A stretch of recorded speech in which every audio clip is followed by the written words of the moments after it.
She visited the prison every Saturday, even though she had no family there. Every Saturday, Mirelle Say caught the 7:12 train. She wore the same charcoal coat, carried the same clear visitor's bag, and sat in the third carriage beside the window. By now, the conductors recognized her. They stopped checking her ticket after the first month. Greymark Correctional Facility sat 90 minutes outside the city. The journey never changed. Neither did Mirelle. At the security desk, Officer Hayes glanced at her identification before handing it back. "Morning, Miss Say." "Morning. No phone today?" "I stopped bringing it." He nodded and opened the gate. The waiting room held wives, parents, children, and grandparents. Some looked nervous. Others looked relieved. A little boy rehearsed what he wanted to tell his father, while his grandmother corrected him between tears. Mirelle sat alone. She always sat alone. When visiting hours began, she walked through the metal doors without looking at anyone else. Table 7 waited in the far corner of the room. So did Tavian Rook. He was 38, broad-shouldered, his dark hair now threaded with gray. Prison had aged his face, but not his eyes.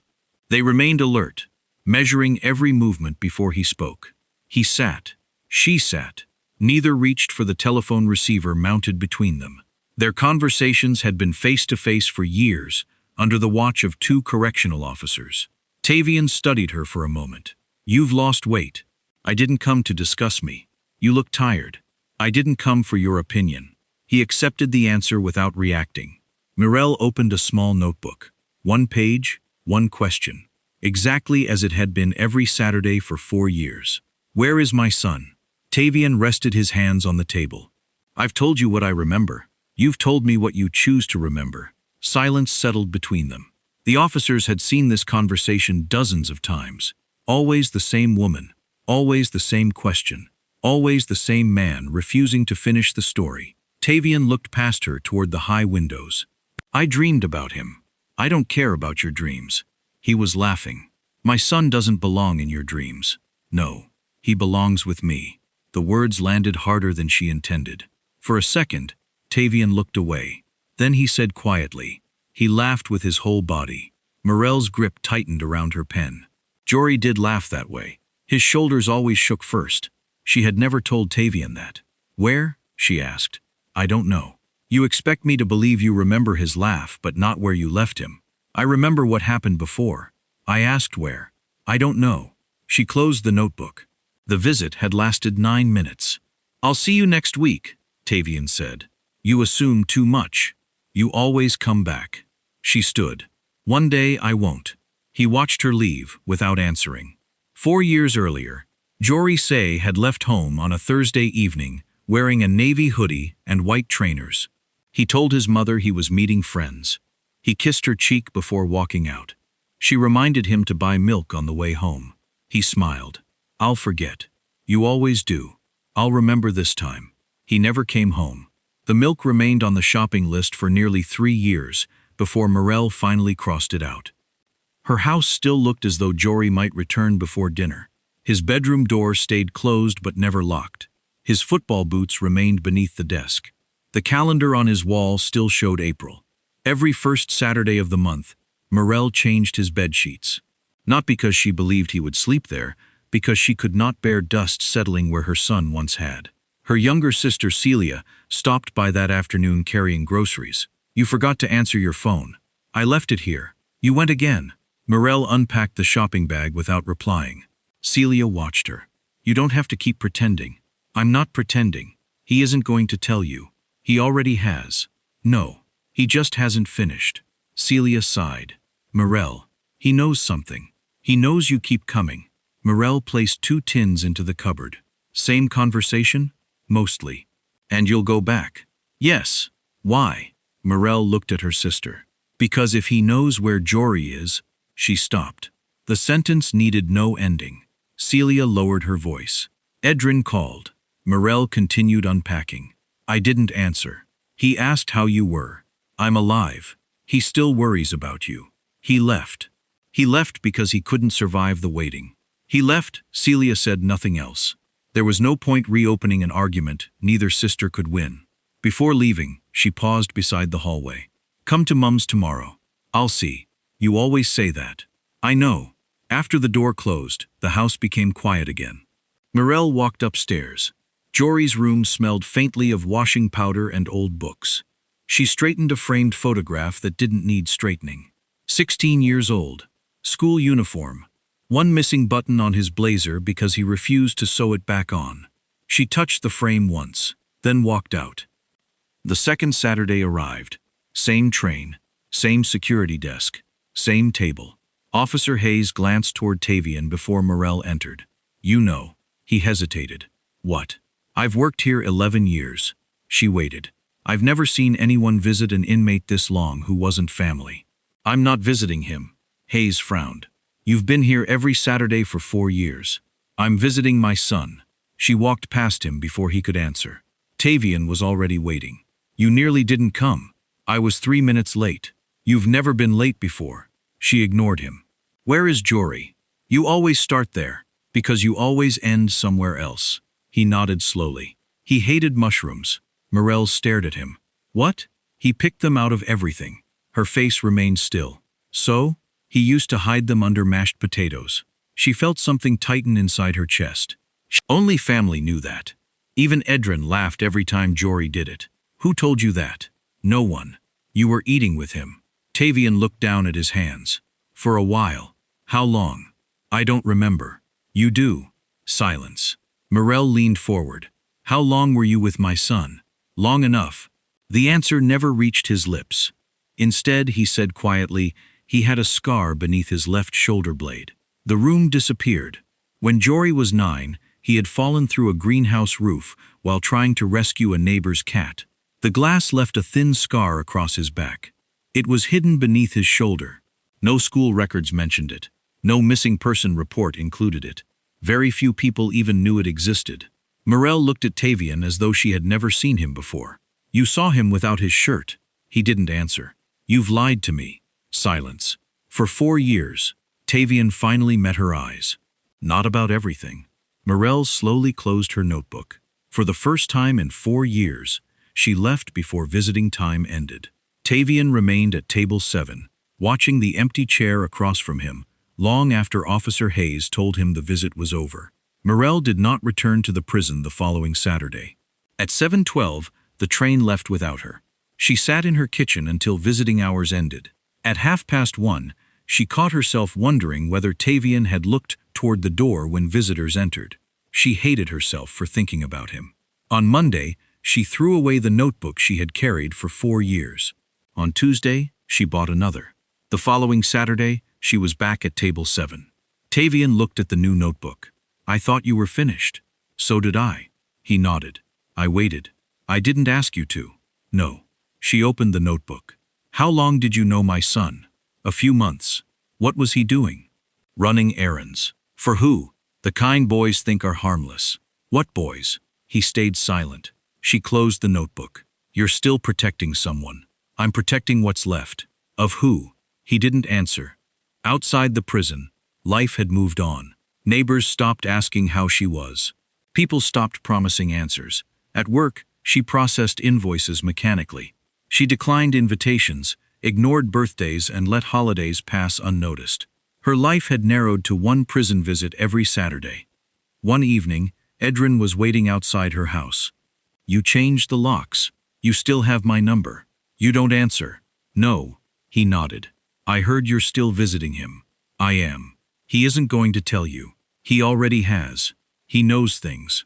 So did Jory. She frowned. What does that mean? He wasn't honest with us. He was 16.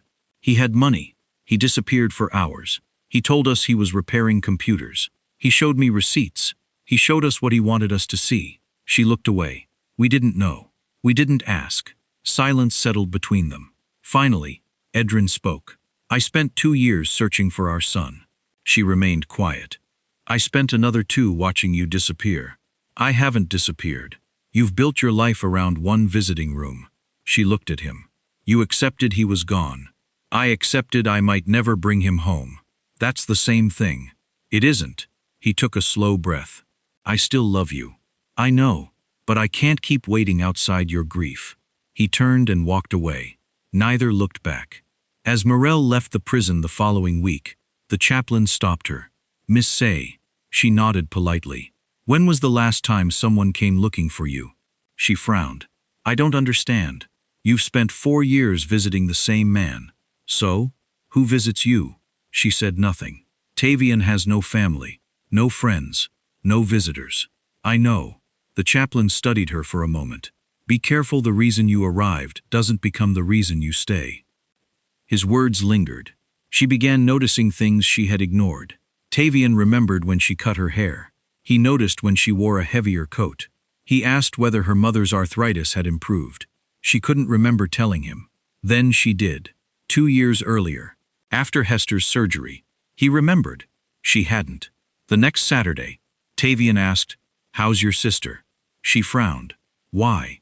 You said she changed jobs. She searched her memory. He was right. She had forgotten the conversation completely. You remember everything. You tell me things. I come here to ask about Jory. You answer your own questions. She stared at him. I don't come here to talk about myself. He nodded. I know. He asked nothing else. Minutes later, she heard herself say, Mum fell last week. He looked up. Is she all right? Just bruised. That's good. She stopped speaking. She had filled the silence herself. That evening, Celia arrived unannounced. You look different. I've been sleeping. No. You've been talking. About Jory. About Tavian. Morel said nothing. You told me he remembered Mum's arthritis. So? You told me he noticed your haircut. Silence. Celia leaned forward. He's learning you. He isn't manipulating me. Then why do you know so much about what he notices? Morel looked away. Celia's voice softened. You're visiting him because he's the only person who still talks about Jory. The truth settled between them. Morel couldn't deny it. 3 days later, she searched Jory's wardrobe. Inside one jacket pocket, she found nearly 400 pounds folded inside an old receipt. She remembered asking him about it. I fixed 3 computers. She had believed him, because she wanted to. The following Saturday, she placed the money on the table. You recognize it? No. My son hid it. Silence. You knew where it came from. He wasn't the first boy. He was 16. I know. You let him work for you. He worked around us. What does that mean? He wanted money. He wanted to help his parents. She looked at him. You don't know anything about us. I know Jory heard you crying about the bills. She froze. He told me he couldn't stand hearing his parents whisper at night. She stared at him. That conversation had happened once. She had believed Jory was asleep upstairs. How much did he tell you? A lot. For the first time, she wondered whether her son had shared more of himself with strangers than with his own parents. That night, she searched the attic for old photographs. Instead, she found a drawing Jory had made when he was 12. 3 stick figures holding hands. Underneath, he'd written, One day I'll take care of both of you. She looked at it for a long time. The hidden money, the late nights, the excuses. None of it had been about rebellion. Jory had believed he was saving his family. The next Saturday, Tavian spoke before she could. I lied. About what? The story about him hiding mushrooms under mashed potatoes. Why? I wanted to make you smile. She looked at him steadily. The scar? Real. The money? Real. The conversations? Real. What else have you invented? He said nothing. Morel tore every page from her notebook and dropped them into the bin beside the exit. She looked back once.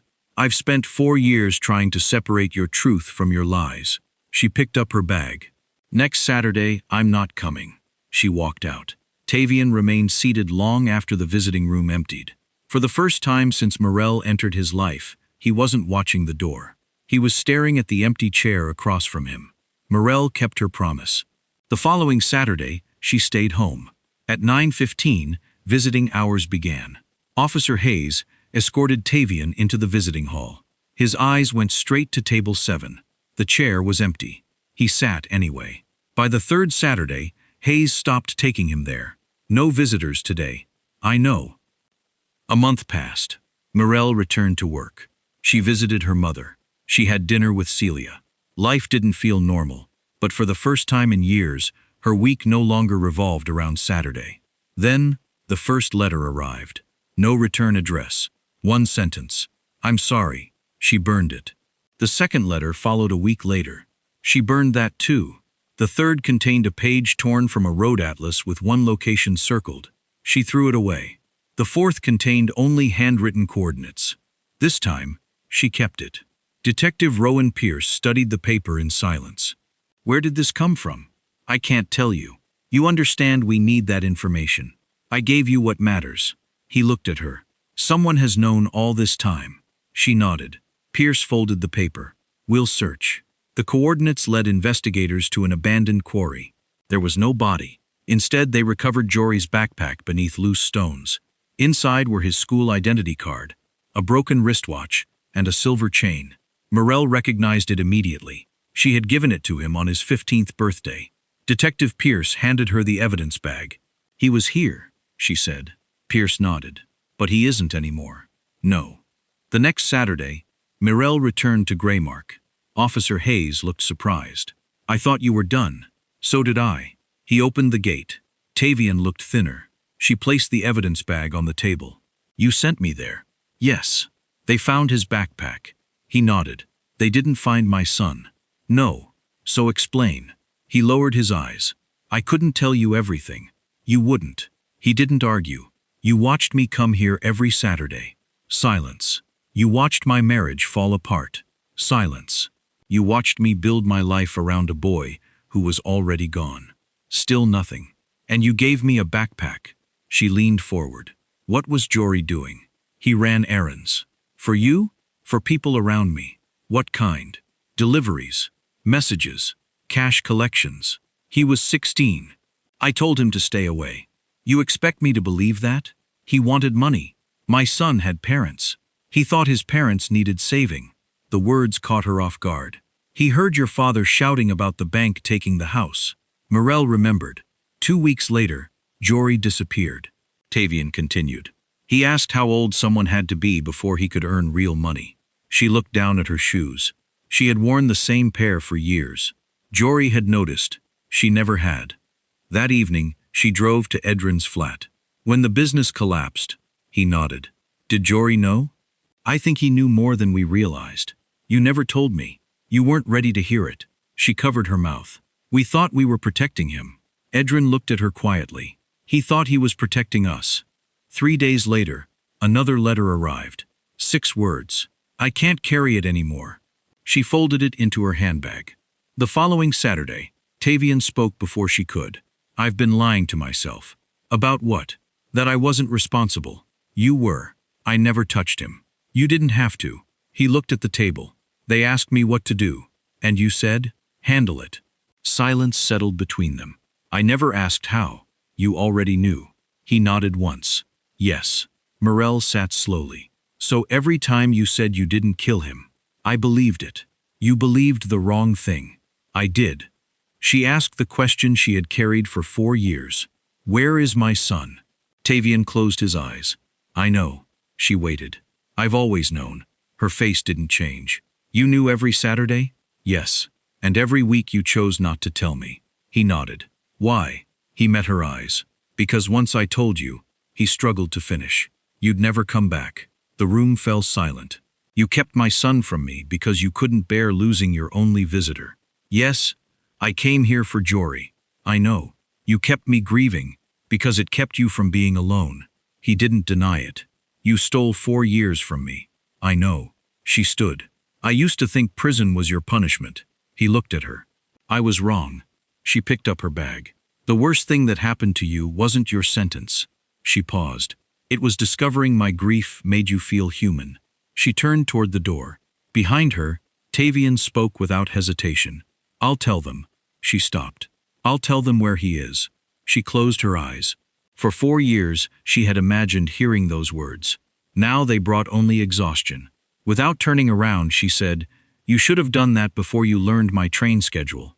She walked out. For the first time since Morell entered his life, Tavian remained alone at table 7. There was no one left to wait for. Tavian gave the police the location the following morning. No negotiations, no conditions. He signed his statement, marked the site on a map, and answered every question Detective Rowan Pierce asked. The grave lay beneath a stand of pine trees overlooking a dried riverbed. The forensic team worked until evening. Detective Pierce called Morel. "We found him." She closed her eyes. "Are you certain?" "Yes." She ended the call and sat quietly at the kitchen table. For 4 years, every day had begun with a question. Now there were none. Jory came home 5 days later. The coffin remained closed. Morel never asked to see him. She wanted to remember the boy who walked out of the house, not the remains that came back. The funeral was small. Family, a few neighbors, his football coach, 2 teachers. Edrin stood beside her throughout the service. When the coffin was lowered, her knees gave way. He caught her before she fell. She held his arm until the last handful of soil disappeared. Then she whispered, "He's finally home." It was the first time she had spoken about him without wondering where he was. The following Saturday, Morel boarded the 7:12 train one last time. Officer Hayes met her at security. "I heard." She nodded. "I'm sorry." He opened the gate without another word. Tavian stood when she entered. She remained standing. No notebook, no questions. Nothing left to ask. "They found him," he said. "Yes." Silence settled between them. Different now. Not uncertainty. Consequence. "I'm sorry," Tavian said. "You had 4 years." He lowered his head.